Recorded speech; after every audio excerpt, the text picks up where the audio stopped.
was on any given night over the period of like 4 years. From knowing where Mars was relative to Earth on any given night, he was able to make a two-dimensional, basically, graph of, or a plot of where Mars was around the sun. And from that understanding, tried to draw a circle, and the circle didn't fit. Right? And so that's why I come up with, oh, well, if you make an ellipse, everybody's happy. Except for the theists, because that was just wrong. But they were wrong, so we're okay. All right. Back to the original problem. We are going to the fact that they wanted to know how much work was done. So we've defined work. Everybody good in the understanding for work? And moving on? All right, so work is force through a distance. The magnitude of my force that I want to know how much work is done has to be equal to the force of friction. So since my force of friction is mu mg, that's the force applied through the distance. I just multiply the distance, and I get my answer. So we're going to get that 0.246 times 43.7 times 9.8 times 7.13. So 430, 100, 740. So close to 740. Again, if I'm guessing without the calculator, I'm going to put the 752. I'm lazy. Why push buttons when I don't have to? Shame. You're gonna have to make a house bike for you. Is 51 theoretically possible? Is I couldn't. Either that or I'd always just be going shopping. no, in the fact that we are a biological entity, not an electromechanical entity. And due to the fact that our efficiency is incredibly bad. It's like 0.2. Yeah. All right. Yeah. Lose weight. Mike eats 1,500 kilocalories a day. That's starvation. Right. Who is the swimmer? The recent Olympics that won all the gold medals? Yeah, Michael Phelps. Right. He eats like 12,000 calories a day. You know. That's like, I'm sorry, the difference between 1,500 and 12,000 is like astronomical. Yeah, so anyway, first thing to understand, there are a couple of things that you need to know that aren't necessarily given in the numbers chart. The first thing to understand is that when it says it's a kilocalorie, that's 1,000 calories. All right, the 1,500 kilocalories means 1,500 calories with a capital C. All right, a kilocalorie is 1 food calorie. So the 100 calorie snack packs, you know the little snack packs that have 3.5 cookies in them, 7 crackers, right? They're 100 calories. Those are 100 kilocalories. So the first thing to look at is that we have 1,000 calories. Right? Get rid of the kilo, get to the calories. Times 4.186. I'm really dyslexic today. And this is joules per calorie. This now gets me the total joules.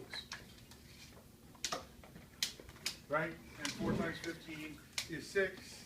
So this is more than 6 million. 1, 15, 2. I don't know. It's probably 6,300,000. But it's something like that, right? All right. Next thing to understand is what is a kilowatt hour? Okay? A kilowatt hour. Well, a watt is a joule per second. Watt is a unit of power. What is a unit of power?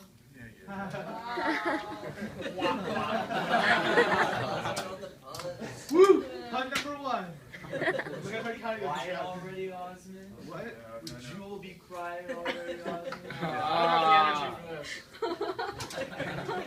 this. This is going to be a long day. Okay? We've already got 25 minutes, and I've done how many problems? 3? I talked too much. 2.5, because I'm not even done with the third one. That's right. All right. Watt is a joule per second. So if I have a kilowatt, that's 1,000 joules per second. So this is my 1,000 joules per second times 1 hour's worth of seconds. So that's times 3,600 seconds. So that's 3,600,000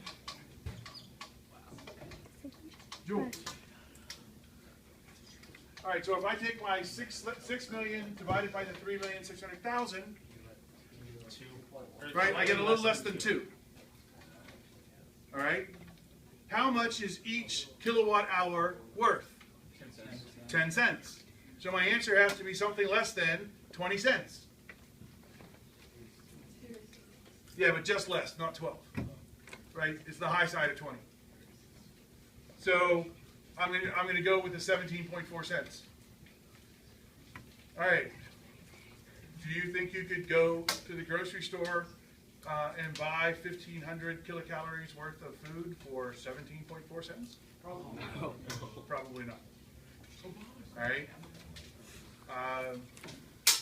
Part of that is just as an important understanding, in the terms of the energy distribution that we have, electricity is an amazing bargain.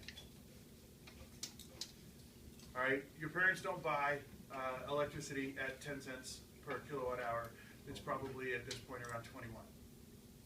But even at 21 cents per kilowatt hour, for everything that it runs, the lights, your heating, everything in your house, all of those things, it is an amazing, amazing bargain. All right, and it's a bargain we get because who beat Edison? Who won? Tesla and Westinghouse. Both Tesla and Westinghouse argued with Edison on the whole deal of having alternating current instead of direct current. And we will go into a lot of that later on when we do some more direct study over those things. Okay. Oh, not on purpose. I'm trying not to do the pun. I'm doing so far pretty well. All right. 52. This is a totally inelastic collision. It makes it totally inelastic because the two objects stick together. For a totally inelastic collision, there's a really nice equation. We have M1 V1I plus M2 V2I equals, and this is a linear equation, so this is a one-dimensional equation. M1 plus M2 VF. For an inelastic collision, they stick together, which means I just put the masses together here. All right. When one of the objects isn't moving to start with, my equation becomes even easier. I get to get rid of something because it was a 0. The object wasn't 0, but the velocity was. All right. So what do we do for this one? I'm doing 2.77 times 6.77, and then dividing by the total mass, which would be the 3.11 plus 2.77, and solving for a velocity, and you get something over 3. All right? The next question, though, deals with the definitions, and I want to go through the range, at least, of what collisions are. Collisions are defined by what happens to the kinetic energy in the collision only. All right. If I have two things collide and they stick together, that is one end of the spectrum. So I have over here, they stick together. All right? Stick together. All right? This is totally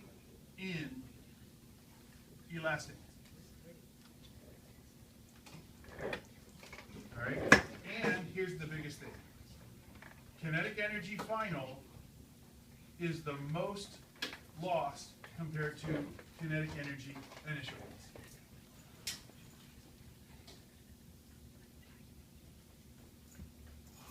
When I have an inelastic collision, kinetic energy final is less than kinetic energy initial. The most loss of kinetic energy happens when they stick together. And that makes it a totally inelastic collision. All right, we have all the way in here to this point, which we'll talk about in a minute, but all of this range is in elastic because KE final is less than KE initial. All right, here I have KE final equals KE initial. And this is called an elastic collision. Super goes this way. Okay? So here, kinetic energy was lost all the way through here. Here's it equal. What's it going to be on this side? Right. Here I'm going to have kinetic energy final is more than kinetic energy initial. And this is called supra-elastic. So I have a very, very simple question. Where's my blue?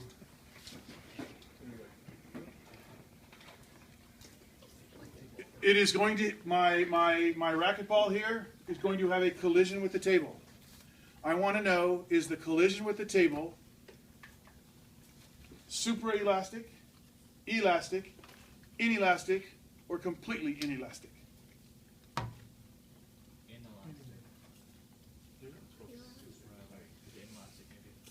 But you got to tell me why. Because it doesn't reach the height at which you go. Okay, and why does that tell you? What does it tell you? The energy after. Okay, think about, if the ball comes down and right before the ball hits the table, it has a certain speed, right? And I'm going to set mgh equals 1 half mv squared and be able to solve for that speed. The speed's going to be the square root of 2gh. That's what it hits with. Right? If it comes off the table with the same speed, wouldn't that mean it goes back up to the same height? So if we have an elastic collision with the table, the ball has got to go back up to here. It didn't, which means it came off with less speed. Less speed means it has less kinetic energy. If my kinetic energy final is less than the kinetic energy initial, it must be an inelastic collision. Was it a totally inelastic collision? No. What would it look like to be a totally inelastic collision? And just go plop. Okay? So, understanding how to define those makes a big difference then in what we're going to do. All right, so we look at this one. We solve for the final velocity. It asks, the next question asks, well, how much kinetic energy is lost? What do? You take the amount of